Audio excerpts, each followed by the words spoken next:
नमस्कार। सफल कृषि सफल किसान समृद्ध कृषि हाम्रो अभियान कृषि किसान र विज्ञसँगै सवाल जवाफ गर्ने फरक टेलिभिजन कार्यक्रम समृद्ध कृषिमा यहाँहरूलाई हार्दिक स्वागत छ।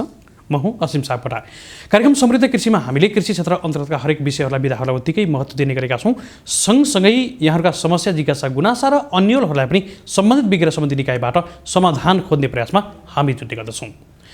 हामीले आजको विषयमा चाहिँ विशेषतः प्रधानमन्त्री कृषि आधुनिकीकरण परियोजना PMMP को अहिलेसम्मको कार्यक्रम कसरी अगाडि बढ्यो र यो समयमा हामीले समीक्षा गर्दै गर्दा चाहिँ के उपलब्धि भए होलान् र के काम गर्न बाँकी छ भन्ने खालको एउटा सन्दर्भ जोड्दैछौँ। सँगसँगै हाम्रा कृषि प्रविधि कृषि यन्त्रीकरणका कुराहरूमा चाहिँ किसानहरूमा पछिल्लो समयमा PMMP परियोजना आइसके पछाडि चाहिँ कृषिमा यन्त्रीकरणको अथवा औद्योगिकीकरणको बाहुल्यता बढेकै अवस्था छ र धेरै किसानहरूबाट खोजी पनि हुन थालेको छ प्रविधि र यन्त्रहरूको र प्रयोग पनि हुन थालेको छ, जसले गर्दा कृषिमा उत्पादकत्व भने जस्तो नदेखिए पनि यसले दीर्घकालमा रिजल्ट चाहिँ दिन्छ भन्ने कुराहरू पनि आइराखेको छ। यसका टेक्निकल समस्या पनि होलान्, यद्यपि प्रविधि र यन्त्रीकरण आफैमा पनि आज अवलम्बन गर्नुपर्ने नै अपरिहार्यताको विषय पनि रहन्छ र हामीले यसलाई अलिकति सूक्ष्म तरिकाले उठाउने प्रयास पनि गर्दैछौँ। सँगसँगै हामीले आज हामीसँग रहनुभएका अतिथि अर्थात् हामीसँग डाक्टर जित बहादुर चन्द हुनुहुन्छ।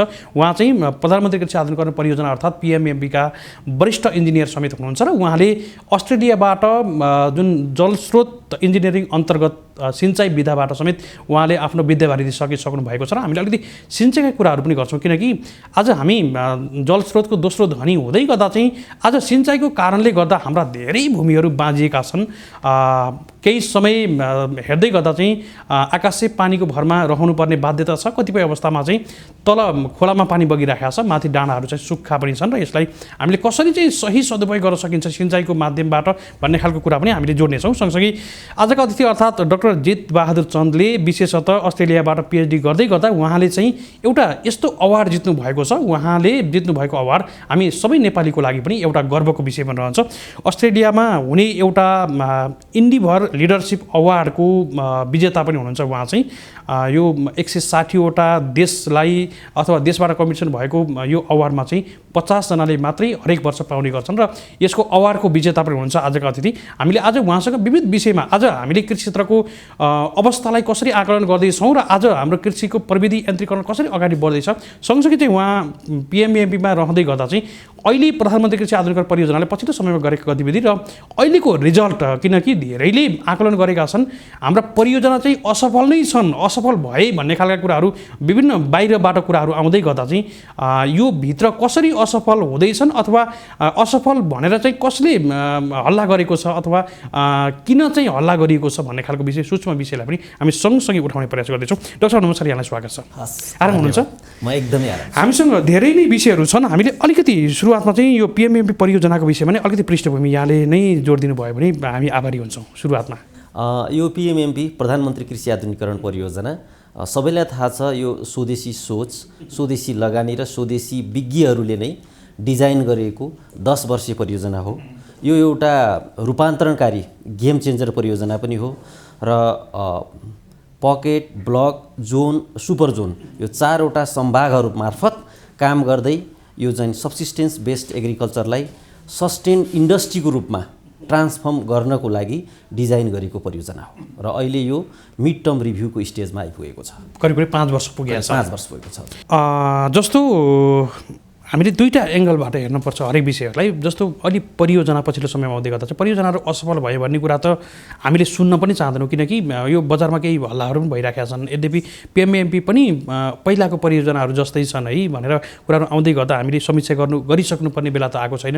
यद्यपि कृषिमा आधुनिकीकरण प्रविधिका कुराहरूमा चाहिँ वात्तै उतार चढाव भएको अथवा चाहिँ वात्तै माथि आएको चाहिँ देख्न सक्छौँ है हामीले है। यसमा र विशेष गरी उत्पादकत्व र अलिकति पशुधनमा पनि हामीले विशेष फोकसिङ गर्नुभएको छ होला सायद है। हजुरले भनेको कुरा एकदमै ठिक हो।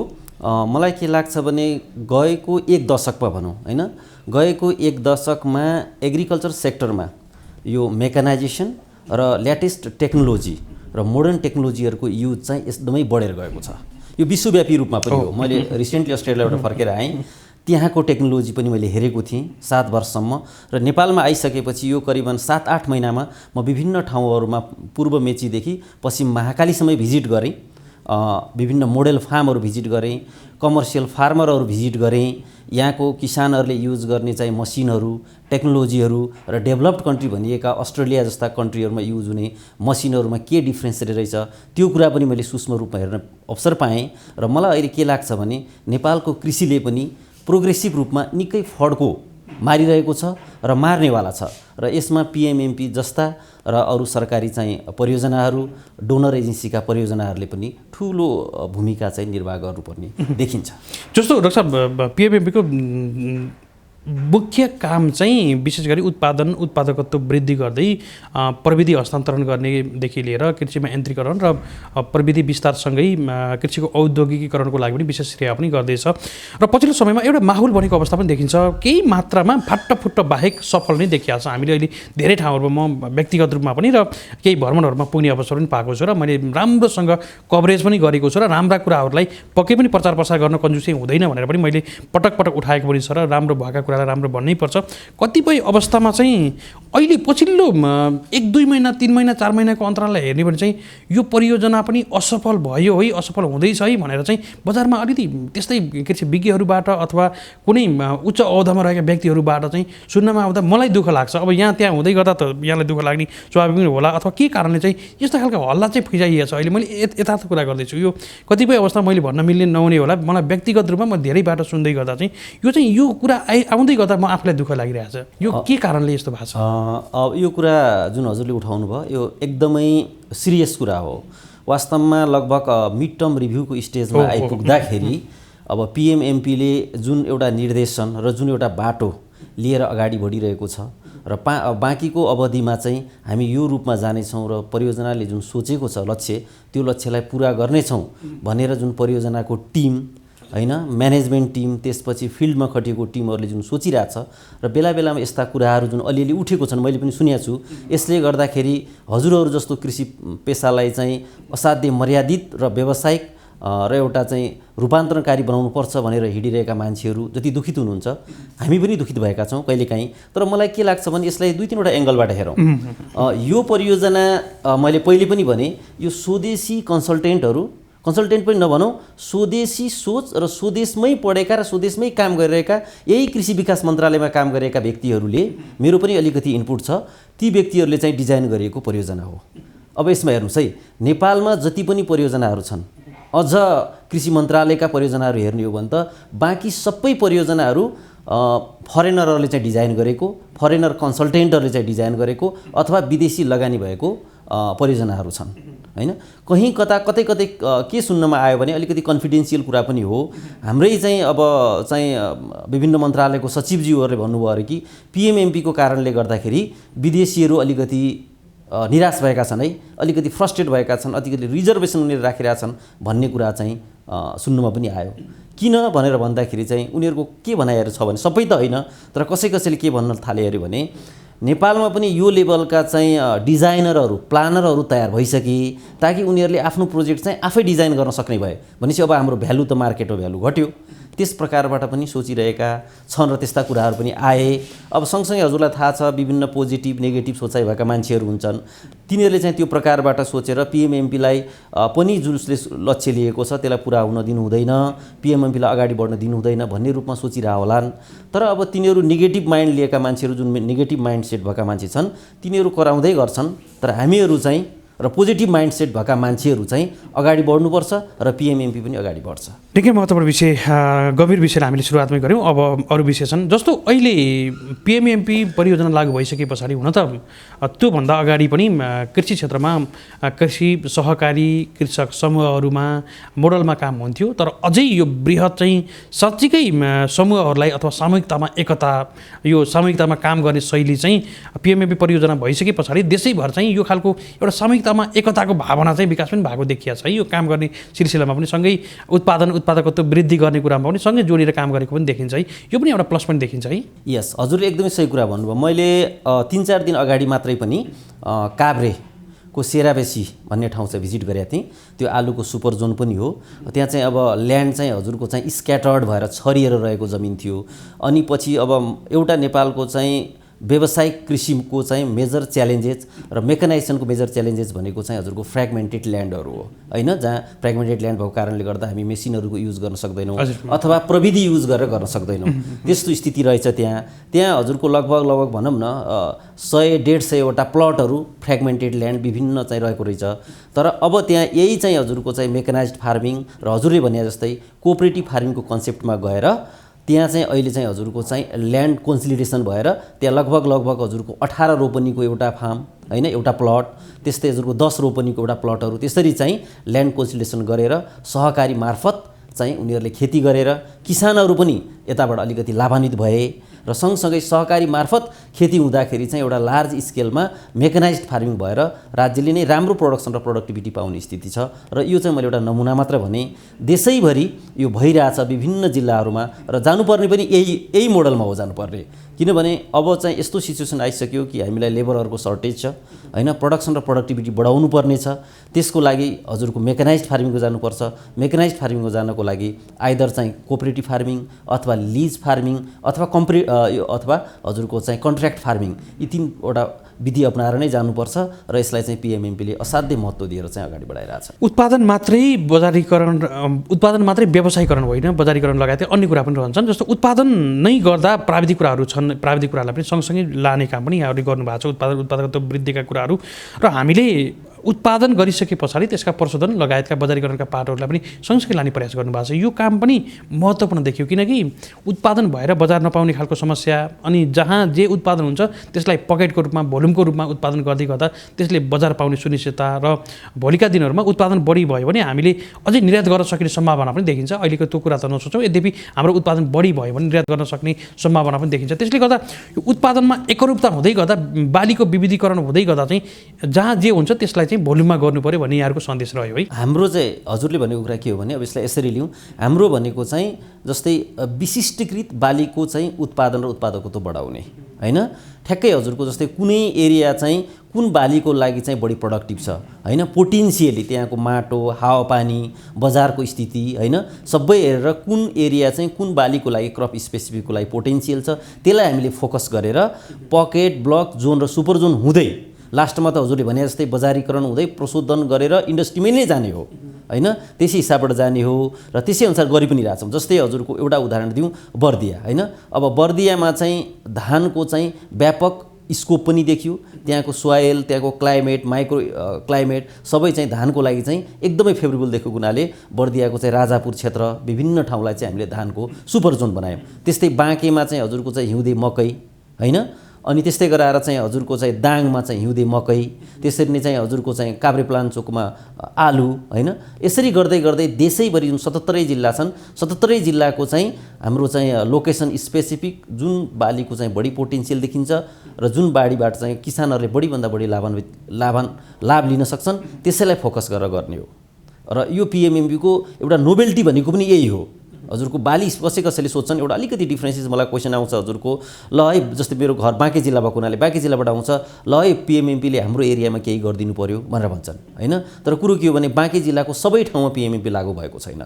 जुन फोकस्ड एरिया हो र जुन एरियामा चाहिँ हामीले पोटेन्सियल देखेका छौँ त्यो एरियामा मात्रै पिएमएमपीले चाहिँ इन्टरभेन्सन गर्छ र त्यसरी नै काम गरिरहेछ। जस्तो यो विभिन्न ब्लकहरू अथवा यो छुट्याउँदा चाहिँ जोन सुपर जोनका कुराहरू पनि छ, छुट्याउँदा चाहिँ आधार चाहिँ के छ, यहाँहरूको सर्वे चाहिँ कस्तो हुन्छ? आधार चाहिँ हामीले कस्तो गरेर गरेका छौँ भनेपछि सबैभन्दा सानो भनेको चाहिँ पकेट, जुन चाहिँ 15 हेक्टरसम्म, जुन चाहिँ अहिले चाहिँ हाम्रो स्थानीय पालिका है, गाउँपालिका, नगरपालिकाले हेर्छ, त्यो चाहिँ 15 हेक्टरको भयो। त्योभन्दा अलिकति बृहत रूपमा गएपछि हामी त्यसलाई ब्लक भन्छौँ, जसले चाहिँ 100 हेक्टरसम्म काम गर्छ। त्यो चाहिँ अहिले हाम्रो चाहिँ प्रदेश मन्त्रालय अन्तर्गतको कृषि ज्ञान केन्द्र त्यसले हेर्छ। अनि त्योभन्दा अलिकति ठुलो लेभलमा हामी गइसकेपछि त्यसलाई हामी जोन भन्छौँ। 500 हेक्टरसम्मको एरियालाई चाहिँ हामीले जोन मानेका छौँ।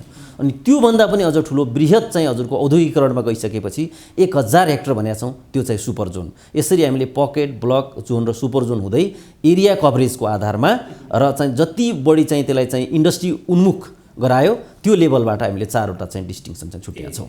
जहाँ जे हुन्छ त्यसलाई अलि बढी फोकस गर्ने।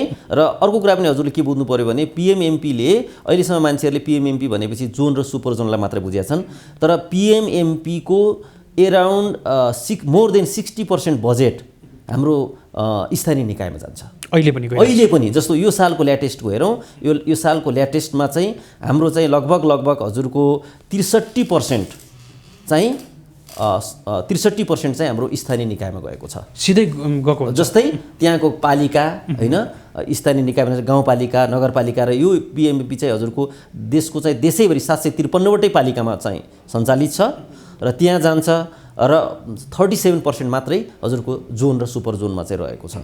तर एउटा कुरा चाहिँ हामीले के भनेका छौँ भने ती चाहिँ पकेट हुन् या ब्लक हुन् या जोन हुन्, सुपर जोन हुन्, यदि कुनै जिल्ला छ भने हामीले त्यो जिल्लाको लागि जुन प्राथमिकता प्राप्त बाली भनेका छौँ त्यसमा मात्रै लागू गर्नुपर्छ, अरूमा होइन। त्यो प्रकारबाट चाहिँ हामीले छुट्याइदिएको छौँ र देशैभरि चाहिँ हामीले 15वटा बालीहरूलाई चाहिँ राष्ट्रिय प्राथमिकता प्राप्त बाली भनेर घोषणा पनि गरेका छौँ। त्यसै अन्तर्गत त्यो एउटा जिल्लामा चाहिँ जस्तै हामीले चाहिँ हजुरको चाहिँ कसैलाई माछा भनेर चाहिँ जस्तै बारालाई माछाको सुपर जोन भनेर भनेका छौँ भने माछाको बाराको पालिकामा पनि गएको बजेट पनि माछाकै शीर्षकमा चाहिँ हजुरको खर्च हुनुपर्छ, अरूमा होइन। त्यो पकेट छ भने 15 हेक्टरसम्म माछामै, ब्लक भयो भने 100 हेक्टरसम्म माछामै, जोन छ भने 500 हेक्टर र सुपर जोन छ भने 1000 हेक्टर भनेर माछामै खर्च गर्नुपर्छ हजुरको। त्यो जस्तो पालिकामा जाँदै गर्दा त्यो यही नै खर्च भएको अवस्था छ कि छैन? यहाँको निगरानी चाहिँ कस्तो छ अहिले? एउटा सबैभन्दा मेजर च्यालेन्जेस अब यो मिड टर्म रिभ्यूमा उठेको एउटा सबैभन्दा हट इस्यु यही हो। जस्तै म अहिले पिएमएमपी जोइन गरिसकेपछि हजुरको चाहिँ 2वटा रिभ्यू मिटिङमा गएँ होइन, हजुरको प्रथम त्रैमासिक र अहिलेको अर्धवार्षिक दोस्रो त्रैमासिक 2वटा रिभ्यूमा गएँ। हजुरको पूर्वाञ्चल, त्यसपछि प्रदेश नम्बर 2 मध्य प्रदेश, अनि त्यसपछि कर्णाली प्रदेश र सुदूरपश्चिम प्रदेश, 4वटा प्रदेशहरूको मिड टर्म रिभ्यूमा गएँ। अब मिड टर्म रिभ्यूको प्रब्लम चाहिँ मैले के देखेँ भने मैले त देखेँ सबै अरू क्षेत्रमा प्रदेशमा गएको साथीहरूले पनि त्यही देख्नुभयो। जुन हाम्रो चाहिँ पकेटमा को लागि भनेर पैसा गएको छ होइन र ब्लकको लागि भनेर जुन पैसा गएको छ, पालिका र प्रदेश स्तरबाट रिपोर्टिङ चाहिँ असाध्यै न्यून छ। असाध्यै दुःख लाग्दो विषय हो यो र एकदमै च्यालेन्जिङ पनि हो। उनीहरूलाई हजुरको 10औं चोटि फोन गर्दा पनि हामीलाई चाहिँ प्रोपरली रिपोर्टिङ नगर्ने र हजुरको यो हाम्रो रिभ्यू मिटिङमा पनि त आएर त गर्नु पर्थ्यो नि त प्रेजेन्टेसन। जस्तो एउटा कागजी रिपोर्ट होला, अर्को काम चाहिँ भएको छ कि छैन भन्ने कुरा पनि महत्त्वपूर्ण कुरा हो फेरि। अब काम चाहिँ अब एउटा त्यो भयो, एउटा चाहिँ कागजी रिपोर्ट पनि आएको छैन। अर्को काम चाहिँ कस्तो भनेर भनिन्छ भने अब यसमा त म पनि नयाँ नै छु, सबै ठाउँमा त जान पाएको छैन।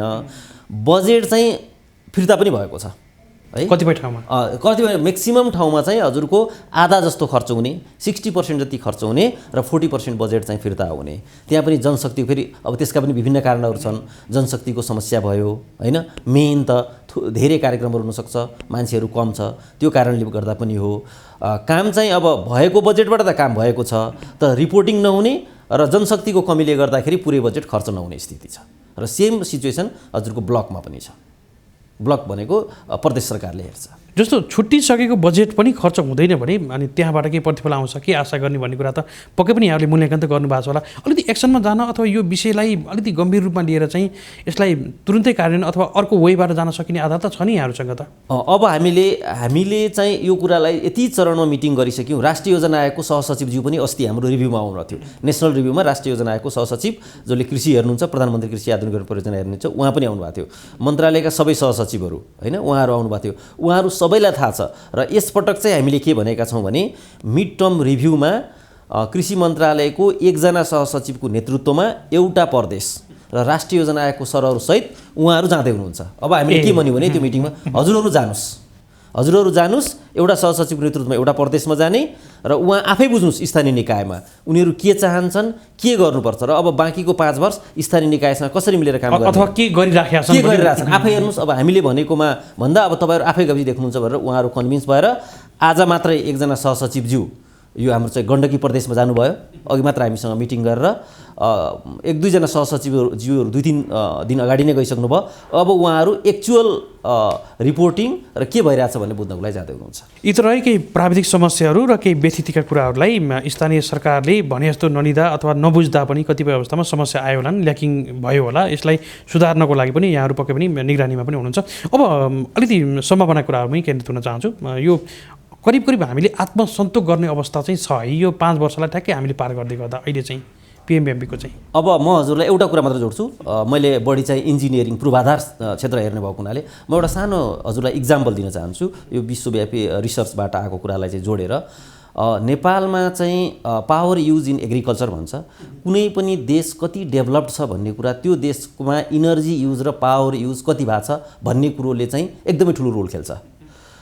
अस्ट्रेलिया, अमेरिका, युरोप र जापान जस्ता कन्ट्रीहरू जो हाइली मेकानाइज्ड छन् है, उनीहरू त अझ अटोमेसनमा पनि गइसकेका छन्। हजुरलाई थाहा छ त्यहाँ चाहिँ इनर्जी युज चाहिँ लगभग 8 देखि 10 किलोवाट पर हेक्टर छ। हाम्रो छिमेकी इन्डिया जसको प्रोडक्टसँग हामीलाई कम्पिटिसन गर्न, हाम्रा किसानहरूलाई कम्पिटिसन गर्न गाह्रो परिरहेको छ, उसँग 2.5 किलोवाट पर हेक्टर छ र हाम्रो चाहिँ नेसनल एभरेज चाहिँ 0.7 किलोवाट पर हेक्टर छ, नेसनल एभरेज। तर हाम्रो कृषि यन्त्रीकरण पोलिसीले चाहिँ बाई 2022 को अन्तसम्ममा 1.15 kilowatt per hectare energy use पुर्याउने भनेर चाहिँ उसले टार्गेट गरेको छ। र अस्ति मैले चाहिँ हजुरको लगभग 15 दिन अगाडि हाम्रो यो 2वटा प्रदेशको प्रदेश नम्बर 1 र सुदूरपश्चिम प्रदेशको चाहिँ इन्जिनियरहरूसँग डाटा मगाएर एनालाइसिस गरेर हेर्दाखेरि हामी 1.25 किलोवाट पर हेक्टर पावर युजको अवस्थामा पुगेका छौँ। भनेपछि कृषि यान्त्रिकरणमा हामीले केही न केही एउटा राम्रो कन्ट्रिब्युसन पिएमएमपीले गरेको छ भनेर मलाई लाग्छ। तर यतिले मात्र, having said that, it doesn't mean we have contributed a lot and we did everything. त्यो चाहिँ होइन। हामीले अझै के गर्नुपर्ने छ भने मलाई के लाग्छ भने यदि जनशक्तिको व्यवस्थापन भयो र पोलिटिकल प्रेसर परेन र अघि हजुरले सोचे जस्तै एउटा स्मुथ वेबाट पिएमएमपी जान सक्यो भने अब बाँकीको चाहिँ जुन 4-5 वर्ष बाँकी छ पावर युज हामी इन्डियाको हाराहारीमा अथवा इन्डियालाई उछिन्ने गरी पिएमएमपीले इन्टरभेन्सन गरेको एरियाहरूमा चाहिँ त्यो एरियामा चाहिँ हामी पुर्याउँछौँ। मलाई त्यति विश्वास छ एउटा। अनि अर्को चाहिँ हामीले चाहिँ जहाँ हामी पिएमएमपीले इन्टरभेन्सन गरेका छौँ, जहाँ हामी मेकानाइज्ड फार्मिङ गरेका छौँ, त्यहाँ हाम्रो प्रोडक्टिभिटी पनि हत्तै बढेको छ। जस्तै हजुरको राइसको प्याडीको प्रोडक्टिभिटी हेर्नुहुन्छ भने 8 to 9 टन पर हेक्टर है। मकैको प्रोडक्टिभिटी दाङमा हेर्नुहुन्छ भने लगभग 6 देखि 8 मेट्रिक टन पर हेक्टर। यसरी प्रोडक्टिभिटीहरू बढेको छ।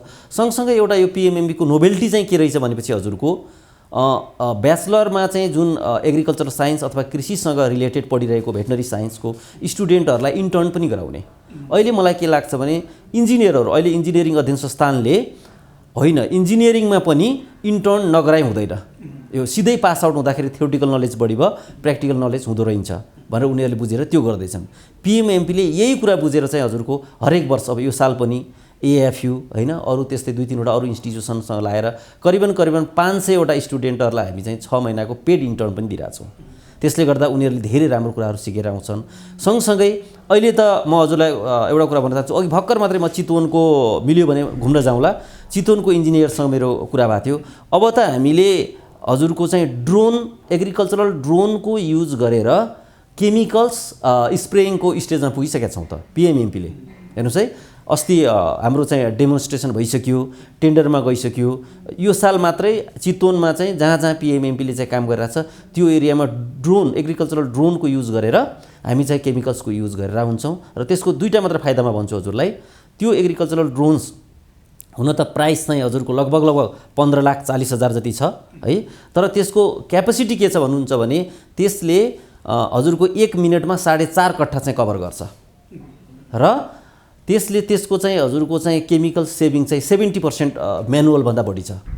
भनेको मतलब 100 लिटर चाहिँ म्यानुअलले स्प्रेइङ गर्दाखेरि चाहिँ हजुरको चाहिँ केमिकल लाग्थ्यो भने त्यो चाहिँ ड्रोनको युज गर्दाखेरि 30% भनेपछि त्यति धेरै क्यापेसिटी छ भने हामी त्यो लेभलमा पनि पुग्न थालिसकेका छौँ।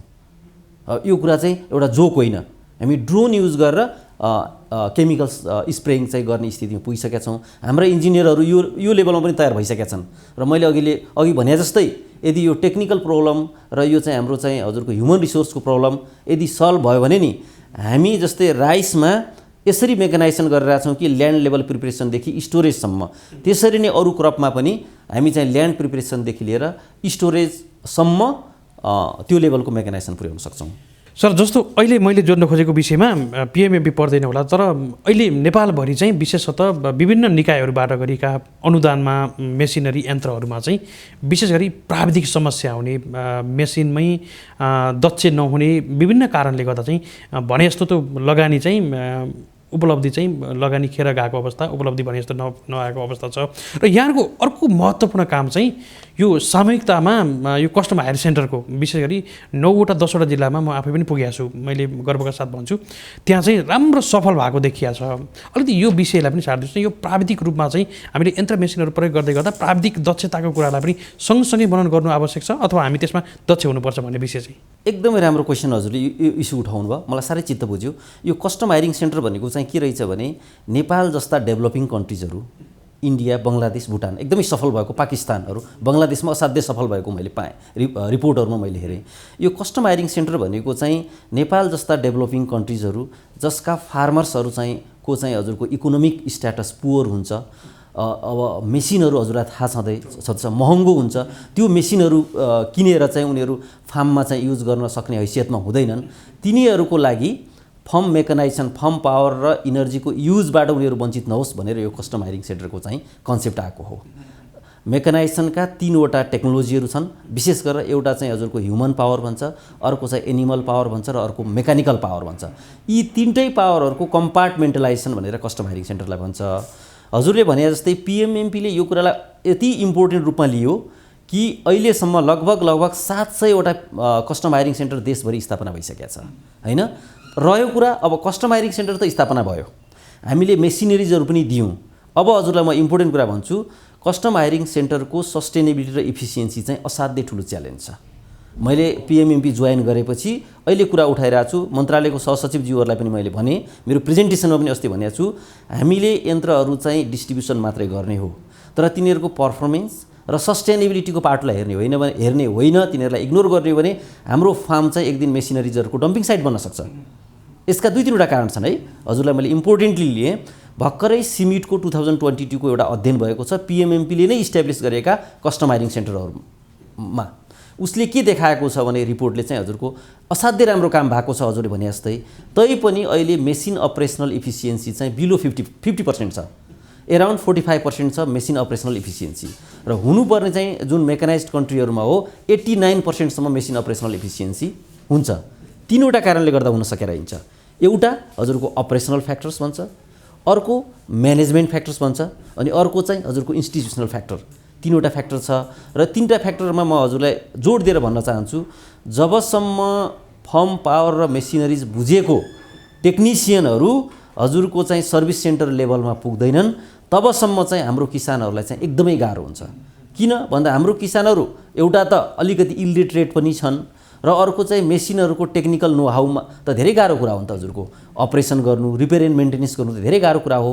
र अहिले हाम्रो पिएमएमपीको चाहिँ अबको उद्देश्य चाहिँ कस्टम हायरिङ सेन्टर हामीले जति बनाएको छौँ त्यसको सस्टेनेबिलिटीको लागि repair and maintenance service centre खोल्ने, र बढीभन्दा बढी चाहिँ हजुरको हाम्रो चाहिँ इन्जिनियरहरू, यो फार्म पावर मेसिनरिज बुझेको चाहिँ प्राविधिकहरू सर्भिस सेन्टरमा पुर्याएर सर्भिस दिनु नै हुनेछ। म यही दिशामा अगाडि। सर, निकै महत्त्वपूर्ण विषय, हामीसँग समय थोरै मात्रै छ, अलिकति यहाँको व्यक्तिगत कुरालाई म जोड्न चाहन्छु। यो अगाडि मैले भूमिकामा थोरै जोडेको थिएँ, अस्ट्रेलियाबाट पिएचडी सक्नुभयो र अहिले नेपालका विभिन्न यस्तो खालको अभियानमा र टेक्निकल रूपमा भएका इररहरूलाई समेत सम्हाल्नको लागि अथवा सहजीकरण गराउनको लागि यहाँको भूमिका, त्यसमा पनि पिएमएमपीको केन्द्रीय अफिसमा बसेर वरिष्ठ इन्जिनियरको रूपमा यहाँले काम गर्दै गर्दा यो भोलिका दिनहरूमा हामीले पक्कै पनि मूल्याङ्कन गर्नेछौँ। अझै अर्को विषय, अस्ट्रेलियाबाट इन्डिभर लिडरसिप अवार्डको पनि विजेता यहाँ हुनुहुन्छ। यहाँलाई एक त यो बधाईको रूपमा अगाडि हामीले शुभकामना दिन चाहन्छौँ कार्यक्रमबाटै। सँगसँगै चाहिँ यो लिडरसिप कस्तो खालको अवार्ड हो र लिडरसिप हुँदै गर्दा देशको लागि नै एउटा गौरव हुने काम गर्नुभएको छ यहाँले। हजुरलाई एकदमै राम्रो इस्यु। कहिलेकाहीँ अब यो टेक्निकल सँगसँगै यस्तो कुराहरू पनि एकदमै इम्पोर्टेन्ट हुन्छ।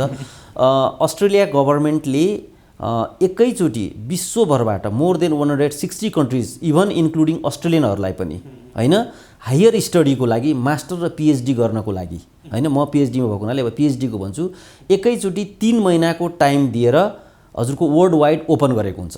है, वर्ल्ड वाइड गरेको हुन्छ र वर्षभरिमा चाहिँ एक वर्षमा चाहिँ विश्वभरिबाट इन्क्लुडिङ अस्ट्रेलियन लगभग 50वटा स्कलरसिपहरू उनीहरूले पिएचडीलाई चाहिँ दिने गर्छ र उनीहरूको मेन उद्देश्य चाहिँ के हो भनेपछि इन्डिभर लिडरसिप अवार्ड जित्नको लागि हजुर एकाडेमिकली नै साउन्ड हुनुपर्छ भन्ने छैन।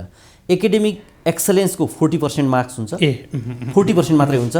हजुरसँग के पोटेन्सियल छ ताकि हजुरले होम र होस्ट कन्ट्रीलाई जोड्न सक्नुहुन्छ।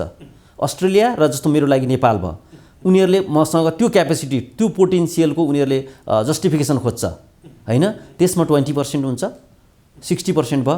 त्यसपछि हजुरको रिसर्च पोटेन्सियल, हजुरसँग रिसर्च पोटेन्सियल के छ ताकि पिएचडी त्यति। फेरि हजुरलाई एउटा कुरा भनौँ, इन टर्म्स अफ इकोनोमिक्स मलाई लाग्छ विश्वमा सबैभन्दा ठुलो धनराशि स्कलरसिपमा दिने भनेको इन्डिभर लिडरसिप अवार्ड हो है। त्यसकारण त्यत्रो पैसा खर्च गर्दाखेरि त्यो व्यक्तिसँग रिसर्च पोटेन्सियल के छ त, 20% त्यो हेर्छ। अनि अर्को सँगसँगै हजुरको जस्तो म इन्जिनियर भएँ, इन्जिनियर पनि म एग्रिकल्चरल इन्जिनियर भएँ, मैले as an agricultural engineer professionally र सरकारको तलब खाएर जुन काम गरेको छु नि, त्यो बाहेक मैले unpaid on the voluntary basis कम्युनिटीलाई मैले के सहयोग गरिरहेको छु त्यसको विथ प्रुफ। फेरि जे पाए त्यो हेर्दैन। उनीहरू एकदमै ठुल्ठुलो इन्टरनेसनल नाम चलेको जस्तै अब रेड क्रस भयो, रेउकाई भयो हैन, यस्ता जुन अर्गनाइजेसनहरू छन् मानव सेवामा खटेका, त्यस्तो अर्गनाइजेसनहरूमा बसेर भोलिन्ट्रीली गरेको छ कि छैन सोसाइटीलाई, त्यसको 10% र बाँकी 10% चाहिँ अनि उनीहरूले ओभरअल स्टेटमेन्ट के गरेको छ हैन, रेफ्रीहरूले चाहिँ 2 इन्डिपेन्डेन्ट रिभ्युरहरूले उसलाई कसरी रिकमेन्ड गरेको छ, त्यसरी जोडेर 100% हुन्छ। र अझ त्यसको एउटा राम्रो पक्ष चाहिँ के थियो भनेपछि यदि हजुरलाई त्यसको रिजल्टमा यदि कुनै एप्लिकेन्टलाई रिजल्टमा चाहिँ चित्त बुझेन भने नि उसले चाहिँ कोर्टमा मुद्दा पनि हाल्न पाउँछ। त्यो सम्मको फेयर बेसिसको थियो र उनीहरूको भित्री उद्देश्य चाहिँ यस्तो क्रिम चाहिँ प्रडक्ट आफ्टर पिएचडी चाहिँ तयार होस् ताकि उसले चाहिँ अस्ट्रेलिया र जुन कन्ट्रीको हो त्योसँग चाहिँ सधैँभरि चाहिँ एउटा ब्रिजको रूपमा काम गरेर अगाडि बढोस्। र सायद मलाई लाग्छ म पिएचडी गरेर आइसकेपछि अहिले म त्यो हजुरको इन्डिभर लिडरसिप अवार्डको अलमनाई छु। अलमनाईको रूपमा मलाई चाहिँ हजुरको एउटा इन्टरनेसनली क्लाइमेट चेन्जको ग्रान्ट पनि दिएको छ अस्तिको हप्ता, त्यो अस्ट्रेलिया र हजुरको नेपाललाई जोड्नको लागि एज एन अलमनाई। सबैले पाएको छैनन्, नेपालभरिबाट जम्मा 4 जनाले पाएको छन्। मैले पनि त्यो चाहिँ हजुरको ग्रान्ट जितेको छु। सर, निकै महत्त्वपूर्ण विषय। हामी अन्तिम खण्डमा छौँ, समय सकिसकेको छ। आज हामीले यो यहाँको चाहिँ जलस्रोत इन्जिनियरिङ अन्तर्गतको विधा सिँचाइबाट चाहिँ यहाँले विद्यावारिधि सक्नु भएको थियो। यो विषयलाई खासै हामीले आजको विषयमा छलफल गर्न भ्याएन, समय सकिसकेको छ। नेपालमा सिँचाइको अवस्थालाई चाहिँ कसरी आकलन गर्नुहुन्छ नि यहाँले? अघि सुरुमा हजुरले चाहिँ भन्नुभएको थियो नेपाल जलस्रोतको धेरै भयावह एकदमै हाइली पोटेन्सियल हैन, स्पेसली फ्रेस वाटर रिसोर्सेसमा असाध्य पोटेन्सियल भएको र ग्राउन्ड वाटर पनि असाध्य पोटेन्सियल भएको चाहिँ कन्ट्री हो। अब यो सुन्दाखेरि मलाई त विदेशी साथीहरूले के भन्दै थियो भने तिम्रो कन्ट्रीमा लोड सेडिङ छ र, जस्तो म पिएचडी सुरु गर्दाखेरि लोड सेडिङ थियो हैन, छ र भनेर भन्थे, मलाई छक्क लाग्थ्यो। तर अब विगत भइसक्यो त्यो, अहिले त अब हामी पोजिटिभ वेबाट गएपछि जे पनि सम्भव हुँदो रहेछ भन्ने कुरा त देखियो नि त हजुरको हैन, 3-4 वर्षमा देखियो। र मलाई के लाग्छ भने यदि हामीले चाहिँ त्यसरी नै जसरी लोड सेडिङलाई अन्त गऱ्यौँ त्यसरी नै विथ प्लानिङ हैन, र अब चाहिँ मेन चाहिँ हजुरको चाहिँ सिँचाइ हुँदाहुँदै पनि अहिले म हजुरलाई भन्छु अघि मेसिन अपरेसनल इफिसियन्सी चाहिँ बिलो 50% भने जस्तै सिँचाइको मैले पिएचडी पनि इरिगेसन इफिसियन्सी र वाटर प्रोडक्टिभिटीमै गरेको थिएँ हैन। हजुरको नेपालमा इरिगेसन इफिसियन्सी चाहिँ हजुरको 40% मात्रै छ है, 60% लसेज छ भनेर बुझ्नु पर्यो हो। हामीले परियोजनाहरू डिजाइन गर्दाखेरि पहिला त हाम्रो टेक्निकल नो हाउ बजेटको कमीले गर्दाखेरि रन अफ द रिभर सिस्टममा मात्रै परियोजनाहरू बने, सिँचाइको स्टोरेज टाइपमा बनेनन्, मल्टिपर्पज हजुरको चाहिँ रिजर्भोयर भएका प्रोजेक्टहरू बनेनन् हैन, हजुरको चाहिँ इन्टरबेसिन वाटर ट्रान्सफर भएका प्रोजेक्टहरू बनेनन्, अब बन्दैछन् हैन। जस्तै हजुरको चाहिँ भेरी बबै डाइभर्सन हैन, सुनसरी हजुरको चाहिँ मरिन डाइभर्सन तिनीहरू बनिरहेछन्। अब यस्ता यस्ता प्रोजेक्टहरू बने र स्टोरेज सिस्टममा चाहिँ हजुरको चाहिँ इरिगेसन प्रोजेक्टहरू बने। र त्योभन्दा अर्को फेरि अझ इम्पोर्टेन्ट पार्ट चाहिँ कन्स्ट्रक्सन र म्यानेजमेन्ट फेरि सँगसँगै जानुपर्छ। यता बन्ने अर्को म्यानेजमेन्ट चाहिँ कमजोर भएर हुँदैन, यी दुईटा सँगै गए। र अनि सँगै यसमा पनि जोडिहालौँ आज हजुरलाई कृषि विभाग र सिँचाइ विभाग अथवा कृषि मन्त्रालय र सिँचाइ मन्त्रालयको चाहिँ प्रोपर कोअर्डिनेसनमा चाहिँ अगाडि बढ्यो भने मलाई लाग्छ अबको केही समयपछि यो जुन हाम्रा किसानहरू टेल इन्डका किसानहरूले पानी नपाउने समस्या थियो नि, त्यो पानी नपाउने समस्या र असाध्यै कम भएर जान्छ र इरिगेसन प्रोडक्टिभिटी चाहिँ बढेर जान्छ। सर, निकै महत्त्वपूर्ण विषय। हामी सिँचाइको विषयमा अर्को बसाइमा चाहिँ छलफल गरौँला। यो विषय पुगेको छैन, एकदम अब छोइयो मात्र यो विषय। हामी यहाँप्रति कृतज्ञ छौँ, यहाँलाई कृतज्ञ गर्दै बिदा गर्न चाहन्छौँ। नमस्कार। हस्, धन्यवाद। हजुर, हामीले आजका अतिथिलाई बिदा गरिसकेका छौँ। समय सकिसकेको हुनाले आजको विषयलाई यही नै टुङ्गेका छौँ। आज हामीसँग हुनुहुन्थ्यो प्रधानमन्त्री कृषि आधुनिकीकरण परियोजना अर्थात् PMMP-का वरिष्ठ इन्जिनियर डाक्टर जित बहादुर चन्द हुनुहुन्थ्यो। आज हामीले PMMP-को यो 5 वर्ष कार्यकाल कसरी गुज्रेको छ र यो कस्तो खालको परियोजना हो र यसले साँच्चीकै किसानको लागि के गर्दैछ भन्ने खालको महत्त्वपूर्ण विषयमा हामी छलफल पनि गर्दैथ्यौँ। भन्दै आजको श्रृङ्खलाको समय यति नै। यहाँहरूका समस्या, जिज्ञासा, गुनासा र अन्यलहरू छन् भने हामीलाई सम्पर्क गर्न सक्नुहुन्छ यहाँहरूले 98 510 97 92 भन्दै आजको श्रृङ्खलाबाट असीम सापकोटा यहाँहरूको माझबाट बिदा हुने अनुमति माग्छु। तपाईँ भने हेर्दै गर्नुहोला प्रभु TV HD। नमस्कार।